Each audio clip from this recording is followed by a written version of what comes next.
பயிற்சி 5.1ல் question number 15 பாருங்கள். Question number 15 1 + x whole power n. இந்த விரிவில் 5வது 6வது 7வது உறுப்புகளின் கெழுக்கள் ஒரு கூட்டுத்தொடர் எனில் n இன் மதிப்புகளை காண்க. கெழுக்கள் ஒரு கூட்டுத்தொடர் எனில் n இன் மதிப்புகளை காண்க. ஓகே, 5வது உறுப்பு t5 கொடுத்துருக்காங்க, 6வது உறுப்பு t6 கொடுத்துருக்காங்க, t7 கொடுத்துருக்காங்க. t5 எப்படி எழுதலாம்? t4 + 1 எழுதலாம், 6 5 + 1 எழுதிக்கலாம், 7 6 + 1 எழுதிக்கலாம். ஏன்னா tr + 1க்கு ஃபார்முலா எழுத முடியும் அந்த வரதுக்காக. nc4 1 பவர் இது வந்தாலும் 1 தான், அது போட தேவையில்ல. x⁴. அடுத்தது இதுக்கு என்ன வரும்? nc5 x⁴, இது nc6 x⁴. அதாவது tr + 1 ஃபார்முலாவில் அதை சப்ஸ்டிட்யூட் பண்ணியாச்சு. அப்போது 1 + x ஹோல் பவர் என்னோட விரிவில் 5வது 6வது 7வது உறுப்புகள் கெழுக்கள் முறையே nc4 nc5 nc6. இதுதான் கெழுக்கள். x⁴ கெழு எது? nc4. x⁴ கெழு nc5, x⁴ கெழு nc6. அதை 3 எடுத்து இங்கே எழுதியாச்சா? இப்போது இவன் கூட்டுத்தொடரில் உள்ளன்னு கொஷினில் கொடுத்துருக்காங்க. இது கூட்டுத்தொடரில் உள்ளது. அப்போது nc5 நடுவில் இருக்கிற நம்பரு, முன்னாடி இருக்கிற நம்பரும் அடுத்த இருக்கிற நம்பரும் எழுதிக்கலாம் இல்லையா? அப்போ ஏபிசின்னு இருந்தால் b = a + c/2 எழுதுவோம்ல, அதை இங்கே எழுதிருக்கும் பாரு. AP = a + b/2 மாதிரி nc4 + nc6/2 அந்த 2 இங்கே பெருக்கலுக்கு வந்துடுமா? இப்போ 2nc5 = nc4 + nc6 இந்த ஃபார்முலாவை யூஸ் பண்ண போகிறோம். nck/nck - 1 = n - k + 1/k. இந்த அடல் நம்ம எழுதுகிறோம். அப்படி எழுதும்போது நம்மளுக்கு என்ன கிடைக்குன்னு பாருங்கள். அந்த 2 மட்டும் இங்கே வச்சுக்கிட்டு nc5 நான் இங்கே வகுத்தில் கொண்டு வந்துடுறேன். nc4/nc5 + nc6/nc5 okay. அப்போது இதனுடைய தலைகீழி தான் இங்கே இருக்குது. அதாவது nck கீழே nck - 1 மேலே இருக்கிறத விட கீழே ஒரு நம்பர் கம்மியாக இருக்கா? அப்போ கம்மியாக இருந்ததுன்னா என்ன படிக்கணும் அப்படின்னா, மேலே என்ன பண்ணியிருக்கோம்? n -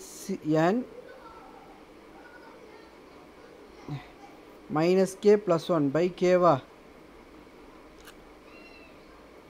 n - k + 1/k. இப்போ நம்ம எனக்கு என்ன பண்ணுறோம்? மேலே இருக்கிறத விட கீழே ஒரு நம்பர் கம்மியாக இருக்கணும். ஆனால் இங்கே கீழே இருக்கிறத விட மேலே ஒரு நம்பர் கம்மியாக இருக்குது இதில்.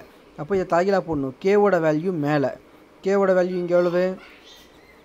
பெரிய நம்பர் தான் nc5ன்னு சொல்கிறோம்ல. அப்போ கேவோட வேல்யூ இதில் 5/n - 5 + 1. இந்த ஃபார்முலாவை அப்படியே தலைகீழாக இதுக்கு இருக்குது.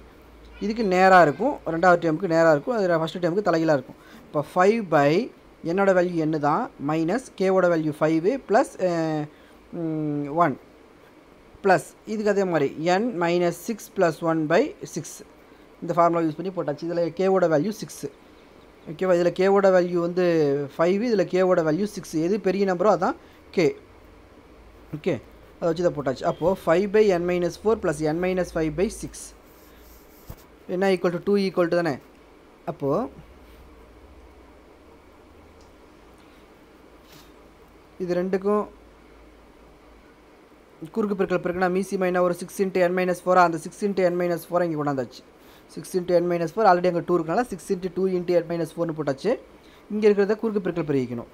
5 × 6 + n - 5 × n - 4 குறுக்கு பெருக்கல் பெருக்கியாச்சா? அப்போ இதில் 6 × 2 12 உள்ள பெருக்குனா 12n - 48 = 5 30 ப்ளஸ் இது ரெண்டையும் இன்ட்டு பண்ணும்போது n² - 9n + 20ன்னு வரும். இதெல்லாம் ஒரே பக்கமாக கொண்டு வந்து ஆர்டராக பண்ணால் n² - 21 + 98 21 n வரணும். 21 n இங்கே n வரும். ப்ளஸ் 98 = 0வா? இது ரெண்டையும் காரணிப்படுத்துகிறோம். பெருக்குனா 98 கூட்டினா -2ன்னு நம்ம 20 கூட்டினா -21ன்னு நம்ம காரணிப்படுத்தினா -14 × -7 பெருக்குனா +98 வரும், கூட்டினா -21 வரும்.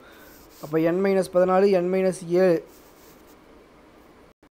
= 0னா n = 14, 7. அப்போ என்னோட வேல்யூ 7 இல்லைன்னா அல்லது 14, 7 அல்லது 14. அடுத்தது லாஸ்ட் கொஷின் பாருங்கள். 16th question.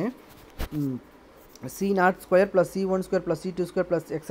+ cn² = 2n factorial / n factorial whole square. 2n factorial / n factorial whole square. Okay, இதில் 1 + x ஹோல் பவர் n முதல்ல ஃபார்முலா எழுதிக்கலாமா? 1 + x ஹோல் பவர் n க்கான ஃபார்முலா எழுதிக்கலாம். ஏன்னா ஒரு n + x ஹோல் பவர் என்னக்கு nc0 x power 0 அந்த 1 power தான் வராது நம்மளுக்கு 1 பவர் n வந்தால் அது 1 தான் ஓகே அப்போ nc1 x power 1 plus nc2 x power 2 இது மட்டும் தான் வரும் அந்த இந்த 1 பவரில் வரக்கூடிய வேல்யூஸ் வந்து 1 power n 1 power n - 1 1 power n - 2 இது எல்லாமே வந்து நம்மளுக்கு 1ன்னு வரனால அது போட தேவையில்ல அப்போ nc0 x power 0 plus nc1 x power 1 plus nc2 x power 2 plus etcetera nc n - 1 x power n - 1 plus nc n x power n last term வரைக்கும் எழுதியாச்சு இதில் நம்ம என்ன பண்ணிட்டோம் ரிவர்ஸில் எழுதிக்கிட்டோம் அடுத்த டேர்ம் எடுத்து நம்ம ரிவர்ஸில் எழுதியிருக்கோம் இல்லைனா nc n தூக்கி ஃபஸ்ட் இது nc n x power n இதை ஃபஸ்ட் எழுதியாச்சு plus nc n - 1 x power n - 1 plus extra plus nc2 x power 2 plus nc1 x plus nc0 கொடுத்துக்கிற ஆர்டர் நம்ம ரிவர்ஸில் எழுதிக்கிட்டோம் ஓகேவா ரிவர்ஸில் எழுதுறது இந்த ஸ்டெப் அது வந்து நம்ம ஈக்குவேஷன் நம்பர் இந்த ஸ்டெப் தான் ரிவர்ஸ் ஓகே அடுத்தது 1 + x whole power n into 1 + x whole power n அதை 2 டைம்ஸ் இன்ட்டு பண்ணுறோம் ஈக்குவல் டு எக்ஸ் பவர் என்னோட கெழு equal to X power n இன் கெழு அப்போ என்ன ஒரு nc0 ncn plus nc1 ncn plus nc2 ncn - 2 nc0 ncn இதாவது நம்மளுக்கு எக்ஸ் பவர் என்னோட கெழு வேணும்னா இதில் c0 போட்டோம்னா இங்கே ncn போடணும் இங்கே 1 போட்டோம்னா ncn - 1 இப்போ 1 n - 1 கூட்டினா n கிடைக்கும் இல்லையா அந்த மாதிரி வர மாதிரி நம்ம ஆர்டர் எழுதுறோம் அப்போது nc0 into ncn plus nc1 into ncn - 1 plus nc2 into ncn - 2 plus ncn into last time plus etcetera ncn into nc0 இது வந்து ஈக்குவேஷன் நம்பர் 1ன்னு வச்சுக்கிறோம் இதில் nc0 தான் நம்ம c0ன்னு எடுத்துக்கிறோம் nc1 தான் நம்ம c1ன்னு எடுத்துக்கிறோம் ஓகேவா இப்போ ncrக்கு ஃபார்முலா ncn - r ஓகே அதை யூஸ் பண்ணும்போது நம்மளுக்கு என்ன ஒரு இதுக்கு c0 இப்போ ரெண்டு என்ன பண்ணி எல்ஹெச்எஸ் ரெண்டை இன்ட்டு பண்ணும்போது என்ன வரும் c0² plus c1² plus c2² plus etcetera cn² இந்த மாதிரி வரைக்கும் cn² வரைக்கும் வரும் அதாவது nc0 தான் நம்ம c0ன்னு சிம்பிளாக சொல்லிக்கிறோம் அப்படி போடும்போது நம்மளுக்கு என்ன கிடைச்சிருக்கு பாருங்கள் c0² nc0 ஹோல் ஸ்கொயர் எழுதிக்கலாம் ப்ளஸ் nc1 ஹோல் ஸ்கொயர் எழுதிக்கலாம் plus nc2 whole square plus etcetera ncn whole square nc0 whole square nc0 into nc0 plus nc1 into nc1 plus nc2 into nc2 extra ncn into ncn இந்த மாதிரி நம்ம explain பண்ணி எழுதிக்கலாம் அடுத்தது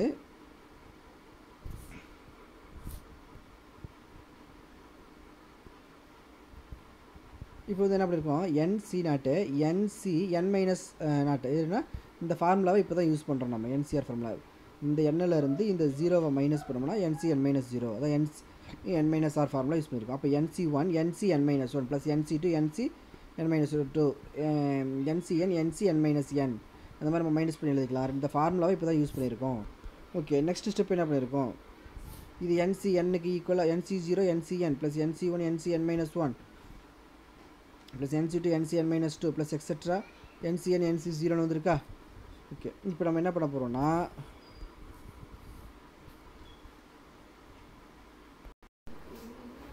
இதில் நம்ம first என்ன பண்ணியிருக்கோம் அப்படின்னா first 1 + x whole power n ஃபார்முலாவை எழுதியிருக்கோம் அதில் சிம்பிளிஃபை பண்ணிட்டோம் 1 + x whole power n formula எழுதி சிம்பிளிஃபை பண்ணியிருக்கோம் 1 + x whole power n into 1 + x whole power n ரெண்டையும் பெருக்கி அதில் வர எக்ஸ் பவர் என்னோட கெழு நம்ம எடுத்து இங்கே எழுதியாச்சு எப்போ எக்ஸ் பவர் n கெழுனா இதில் nc0 எடுத்தால் அதில் ncn லாஸ்ட் டைம் இல்லை ஃபஸ்ட்டு லாஸ்ட் டைம் இருக்கணும் அடுத்தது nc1னா இதில் ncn - 1 எடுக்கணும் அந்த மாதிரி எடுத்து எழுதி அது சமன்பாடு நம்ம 1ன்னு வச்சாச்சு டோட்டலாக இந்த 0வையும் n-ஐயும் ஆட் பண்ணால் 1 1-ஐயும் n - 1-ஐயும் 1 2-வும் n - 2 ஆட் பண்ணால் 2 n-ம் 0வையும் ஆட் பண்ணால் n அந்த n வர மாதிரி இருக்கிறதெல்லாம் எடுத்து எழுதியாச்சு சமன்பாடு 1ன்னு பேர் கொடுத்தாச்சு அடுத்தது c0 வந்து nc0ம் c1 வந்து nc1 அந்த மாதிரி எழுதும் போதும் நம்ம இதில் எல்ஹெச்எஸை எடுத்து இங்கே எல்ஹெச்எஸ் கொண்டு போட்டு கொஸ்டின் இருக்கிறத எடுத்து எழுதிட்டோமா அதில் c0 c1 c2க்கு பதிலாக nc0 nc1 nc2ன்னு எழுதியாச்சு nc0 ஹோல் ஸ்கொயர்னு வந்துச்சுன்னா அது nc0 இன்ட்டு nc0ன்னு எழுதியாச்சு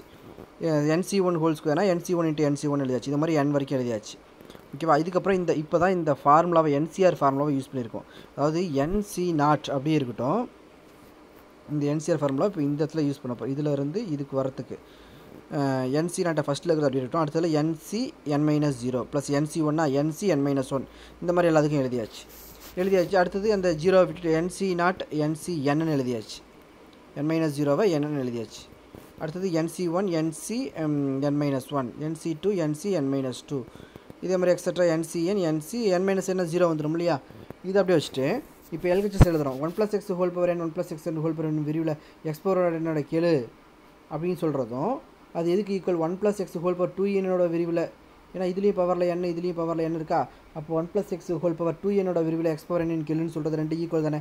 இப்போ TR+1க்கு ஃபார்முலா என்ன,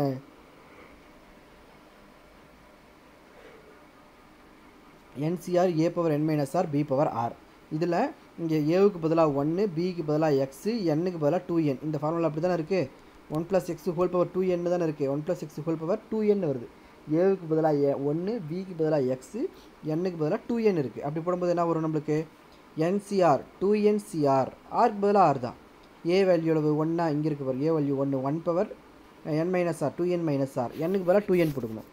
ஓகேவா, ஏக்கு பதிலாக 1, பிக்கு பதிலாக எக்ஸ் பவர் ஆரா, அப்போ 2NCR எக்ஸ் பவர் ஆர் மட்டும், 1 பவர் எனிதிங் 1 தான், இது போட தேவையில்ல, எக்ஸ் பவர் ஆர் மட்டும் வரும். ஓகே, அப்போ இதுலேயும் ஆர் ஈக்குவல் டு என்னது, என்னன்னு போட்டோம்னா என்ன வரும், TR+1 equal to n2NCN x power n இப்படி வருமா. NCRக்கு என்ன formula, n factorial by r factorial into n minus r ஃபேக்டரியலா. அப்போது கீழே இது வருது ஆர் ஃபேக்டரியல், இது n factorial by r factorial into n minus r factorial. அப்போது எக்ஸ் பவர் என்னோட கீழே இதில் எது 2NCN தானே, 2NCN இந்த ஃபார்முலா வச்சு நம்ம எழுத போகிறோம். 2NCN, என்னுக்கு பதிலாக 2n இருக்குது, என்னுக்கு பதிலாக 2n இருக்குது, ஆருக்கு பதிலாக n இருக்குது, ஆருக்கு பதிலாக n இருக்குது. அப்போது n factorial 2n factorial divided by n factorial, அது r factorial, n factorial by r factorial into n minus r, ரெண்டுக்குள்ள வித்தியாசம் 2n மைனஸ் n ஃபேக்டரியல். அப்போ மேலே 2n ஃபேக்டரியல், கீழே 2nலேருந்து ஒரு n மைனஸ் பண்ணால் n ஃபேக்டரியல், ஆல்ரெடி ஒரு n ஃபேக்டரியலா, அப்போ n ஃபேக்டரியல் ஹோல் ஸ்கொயர். நம்மளுக்கு தேவையான ரிசல்ட் கிடச்சிருச்சா, ஈக்குவல் டு RHS. இந்த சம்மோட நம்மளுக்கு எக்ஸசைஸ் 5.1 ஓவர்